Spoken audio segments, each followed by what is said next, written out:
Good evening. मैं doctor Pallavi Chaudhary, नवजात शिशु एवं बाल रोग विशेषज्ञ। यह चाइल्डहुड ओबेसिटी यानी बच्चों में मोटापे के बारे में मेरी चौथी वीडियो है। इसमें हम बात करेंगे उन दवाइयों और सर्जरीज के बारे में कि कब हमें मोटापे में दवाइयों की और सर्जरीज की ज़रूरत पड़ती है। तो पिछले हमने वीडियोस में बात की थी कि कैसे खान पान में और जीवन शैली में क्या बदलाव करने हैं जिसकी वजह से बच्चे के मोटापे को हम कंट्रोल करते हैं।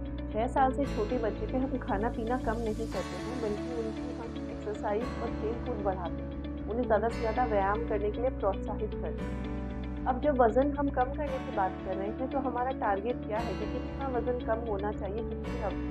अगर हमारा बच्चा 2 से 5 साल के बीच में है तो उसका आधा किलो वज़न कम होना चाहिए 1 महीने। अगर बच्चा 5 साल से बड़ा है और या 10 साल से बड़ा है तो 1 किलो वज़न कम होना चाहिए 1 महीने। ये हमारा टारगेट है कि कितना वज़न कितनी अवधि में कम करना है। अब जो मोटापा है उसकी क्लासिफिकेशन है कि क्लास 1 मोटापा क्या है, क्लास 2 क्या है, क्लास 3 क्या है। क्लास 1 मोटापा हम बोलते हैं अगर BMI 30 से 35 के बीच में है। क्लास 2 मोटापा अगर BMI 35 से 40 के बीच में है। और क्लास 3 मोटापा अगर BMI 40 से भी ऊपर है।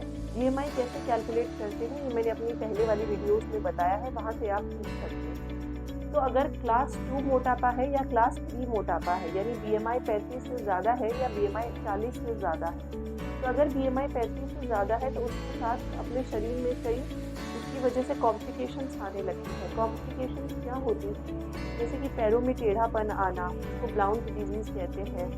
चलते समय कूल्हे में दर्द होना, ठीक से चल नहीं पाना, स्लिप कैपिटो फिबोरल एपिफाइसिस होना, या बॉडी पे फैट का लेवल, लिपिड कोलेस्ट्रॉल का लेवल ऊपर नीचे होना, या हाई बीपी होना, या कई मरीजों में देखा जाता है कि खट्टी डकारी आना, पेट में जलन होना यानी गैस्ट्रोइसोफेजियल रिफ्लक्स डिजीज हो जाती है। कई मरीजों में लीवर में फैटी लीवर डिजीज हो जाती है, लीवर में सूजन आ जाता है। तो ये कुछ कॉम्प्लिकेशंस हैं जो मोटापे के साथ मरीज के शरीर में आ सकती हैं।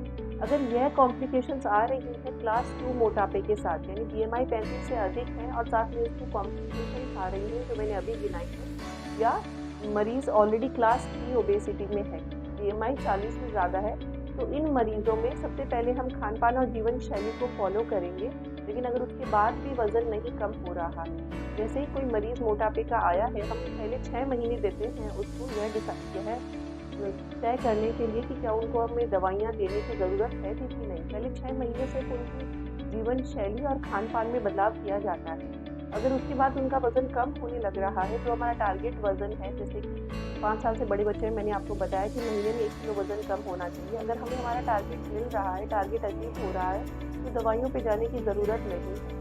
लेकिन खान पान और जीवन शैली में बदलाव के बाद भी अगर वज़न कम नहीं हो रहा है तो FDA ने कुछ दवाइयाँ हैं जो अप्रूव की हैं बच्चों में मोटापे के लिए। ये सारी दवाइयाँ मोटापे के लिए अप्रूव की गई हैं तो 12 साल से बड़े बच्चों के लिए की गई है। 12 साल से छोटे बच्चे के लिए मोटापे के लिए अभी कोई दवाई अप्रूव नहीं होती। पर कुछ दवाइयाँ जो हम चालू करते हैं उनके नाम मैं आपको सुना रही हूँ। पहली दवाई है ऑर्लिस्टेट। ये 120 mg गोली हम दिन में 3 बार तक देते हैं। जो और दवाइयाँ हैं वो है सीमाग्लूटाइड, लिराग्लूटाइड। ये ड्रग्स हैं, ग्लूकागॉन लाइक पेप्टाइड के काम करते हैं। 2.4 mg माइक्रोग्राम सब्क्यूटेनियसली हम देते हैं। फेंटेरामीन और टोपिरामीड। फेंटेरामीन 16 साल से बड़े बच्चों के लिए, टोपिरामीड 18 साल से बड़े बच्चों के लिए। ये दवाइयाँ FDA ने अप्रूव की हैं। जो फेंटेरामीन है वो 7.5 mg देते हैं, टोपिरामीड जो है वो 250 mg देते हैं। कुछ स्पेशल दवाइयाँ स्पेशल कंडीशंस में दी जाती हैं, जैसे प्रेटरविलाइट सिंड्रोम है, उसमें ग्रोथ हार्मोन को सप्लीमेंट किया जाता है ताकि बच्चे की लंबाई बढ़े। अगर दिमाग हाइपोथैलेमिक यानी दिमाग के कारण है मोटापे का तो उसके लिए ऑक्लियोटाइड दिया जाता है। कई मरीजों में लैप्टिन की कमी होती है तो उसके लिए लैप्टिन सप्लीमेंट दिया जाता है। पर ये मेरी आपसे सलाह है, प्लीज़ मोटापे के लिए खुद की दवाई बिल्कुल चालू नहीं करनी है। अपने नज़दीकी डॉक्टर से सलाह लेनी है और जब आपके डॉक्टर एडवाइस करें तभी आपको मोटापे के लिए दवाइयाँ लेनी है। 12 सप्ताह या 3 महीने दवाई चलने के बाद भी अगर किसी का BMI 5% से भी कम नहीं आए तो उन मरीजों में हम सोचते हैं सर्जरी के लिए। या अगर सीवियर ओबेसिटी है, मतलब मोटापा बहुत ज़्यादा है और साथ में कॉम्प्लिकेशन आ रही है, यानी क्लास 3 ओबेसिटी और क्लास 2 ओबेसिटी विद कॉम्प्लिकेशन, दवाइयों के साथ भी इम्प्रूवमेंट नहीं हो रहा है, तो ऐसे मरीजों में हम सर्जरी के लिए सोचते हैं। इन्हें बैरियाट्रिक सर्जरी कहा जाता है।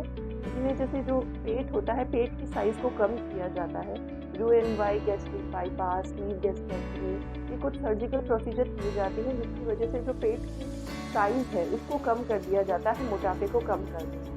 यह एक मैंने आपको नटशेल में मोटापे का ट्रीटमेंट बताया है, लेकिन आप सिर्फ अपने लेवल की जीवन शैली और खान-पान में ही बदलाव करेंगे। अगर उसके बाद भी मोटापा वैसे ही रह रहा है, वज़न कम नहीं हो रहा है, तो आपको अपने नज़दीकी डॉक्टर से सलाह लेनी है, वो आपके लिए उचित फैसला लेंगे। क्योंकि हर मरीज़ के लिए इलाज अलग है, एक दवाई को अपन हर मरीज़ पे अप्लाई नहीं कर सकते। धन्यवाद।